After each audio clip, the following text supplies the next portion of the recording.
Nilipokuja last time hali ilikuwa sio nzuri sana, lakini sasa hivi tumefikia asilimia kubwa na wameniahidi vifaa ndani ya siku mbili, tarehe 17 wanasema wanaweza wakapata ile vifaa vyao. Kwa hiyo wanaweza waka install, lakini na kazi nyingine zikaendelea, na hatimaye ndani ya kipindi kifupi kijacho mradi huu kukamilika, na hatimaye wananchi wa Nungwi na vitongoji vyake na maeneo mengine ya mkoa wa Kaskazini wakaanza kuendelea kupata maji kutoka kwenye mradi huu ambayo yatatuwezesha kuondoa changamoto za maji. Nimshukuru mshauri elekezi pia, lakini nimshukuru sana mkandarasi consultant, namshukuru sana, lakini namshukuru pia mkandarasi kwa namna ambavyo wanaendelea. Mwanzo nilipokuja nikawa sielewi, nikasema hawa watu hawako serious hata kidogo, na niliwapa salamu zangu hapa, lakini leo nilipokuja nimekuta kuna hatua kubwa sana. Kwa kweli nashukuru sana Mheshimiwa Naibu Katibu Mkuu, amejitahidi kufuatilia kwa karibu sana. Najua kazi hii pamoja na mkuu wa mkoa na wakuu wa wilaya amefanya kazi kubwa katika kuyasimamia haya. Maelekezo yangu katika maeneo haya ni kuhakikisha kwamba mradi huu sasa unakamilika na hakuna delay ya aina yoyote.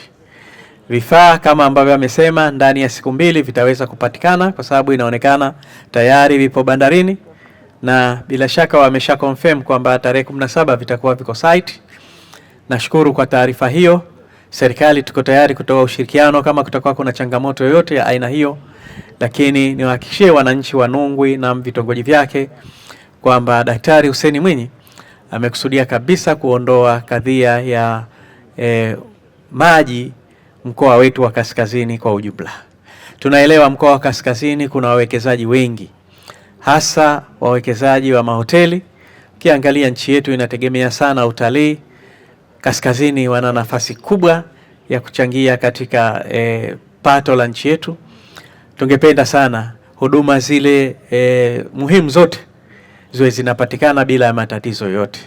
Kwa kazi hii sasa tunakwenda kutimiza ile ahadi ambayo Mheshimiwa Rais aliiweka kwa wananchi wa mkoa wa Kaskazini, lakini pia tunakwenda kutekeleza ilani ya Chama cha Mapinduzi kuona kwamba tumetekeleza kwa vitendo upatikanaji wa maji safi na salama kwa mkoa wa Kaskazini, lakini na kwa Zanzibar nzima.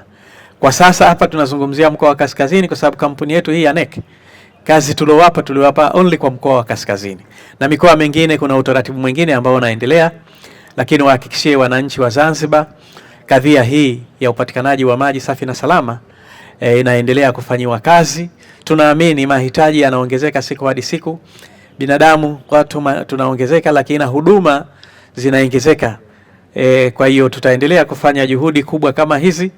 Hapa kuna tenki la lita 500,000, lakini pia na hili la lita 1,000,000 tunaamini litaweza kusaidia kwa maeneo mengi ya mkoa wetu huu, na matenki kama haya yako kwenye maeneo mengine, nilishawahi kutembelea nikakuta. Kwa hiyo naamini kazi hii ambayo inafanywa tutaweza kuikamilisha na hatimaye tutaweza kupata maji safi na salama.